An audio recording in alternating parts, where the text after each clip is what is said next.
So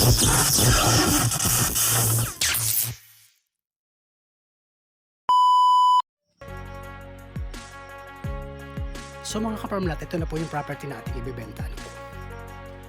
Buhat po dyan, may bahay po dyan, yun yung pinakampagitan. Ito na po yung area sa kabilang side lang po.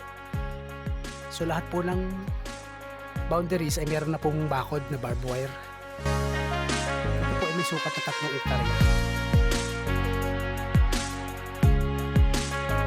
Ang terrain lang po ng property ay rolling.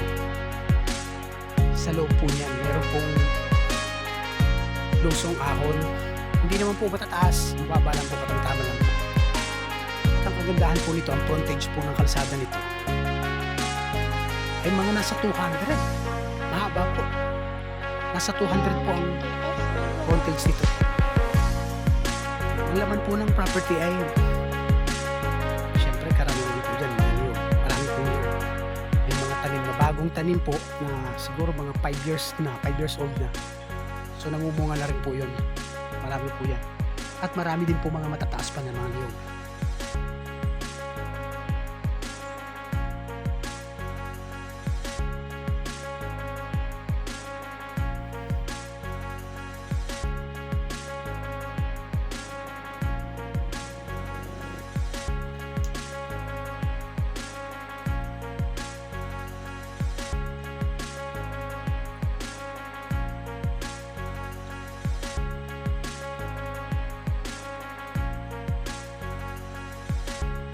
Nasa loob po ng property ang sapa na ito, buhay na sapa po ito. Nasa loob po ng property yan. Kaya ito po isagana sa source ng tubig. Nakikita nyo naman po, ang bawat area po ay may bakod na. Ayan, may barbed wire na po siya. Concrete post po yung kanilang pinakang poste.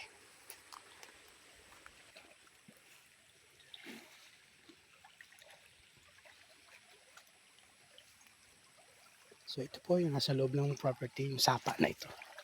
Nakikita.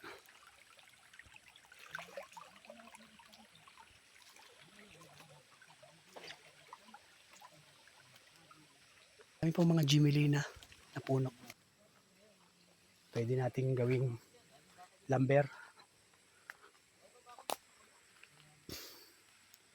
Ayun po, ang sapa po talaga ay buhay na buhay. Sagana po, mayroon po mga mabababa doon na poles. Ayun o. May poles siya, no?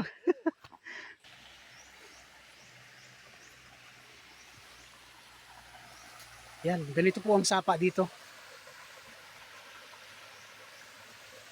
Pwede nyo pong linisin ito. At yan, meron na kayong mini poles. Pwede, yun na lang kayo magpahiga-higa sa may bato na yan. Yan, nasa loob po ng property yan. Ito, lilinisin lang po ito. Para maging paliguan na po siya.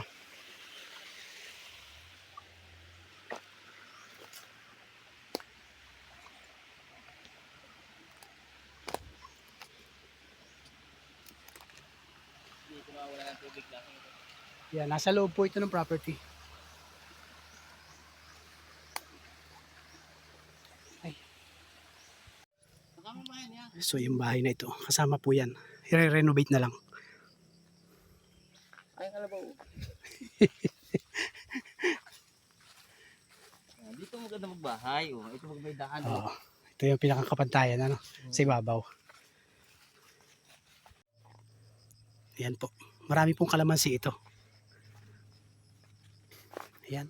Nakahilera po ang kalamansi. Papunta puro sa kalsada.